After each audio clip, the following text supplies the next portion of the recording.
নমস্কার, আমাদের কৃষ্ণা টক্স বাংলা চ্যানেলে আপনাদের স্বাগতম। আজকের ভাবনা, কিভাবে সবকিছুর ঊর্ধ্বে ওঠা যায়।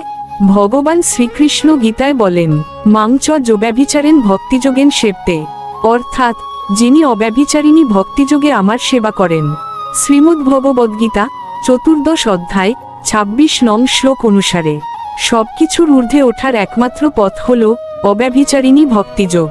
যিনি অন্য কোনো কামনা না করে, কেবল ভগবানের প্রতি অবিচল ভক্তি দ্বারা তার সেবা করেন, তিনি প্রকৃতির 3টি গুণ সত্ত্ব, রজ, তম কে অতিক্রম করেন। ভক্তি মানুষকে সমস্ত জাগতিক বন্ধন থেকে মুক্ত করে ব্রহ্মের স্তরে উন্নীত করে। আপনি কিভাবে ভক্তিযোগে অবিচল থাকেন, কমেন্টে জানান। প্রতিদিন রাত 8টায় কৃষ্ণা টক্স বাংলা চ্যানেলের আধ্যাত্মিক আলোচনায় যুক্ত থাকুন। জ্ঞানের এই পথে আপনাদের সঙ্গে নিবেদক শ্রী মিলন দেবনাথ। হরে কৃষ্ণ।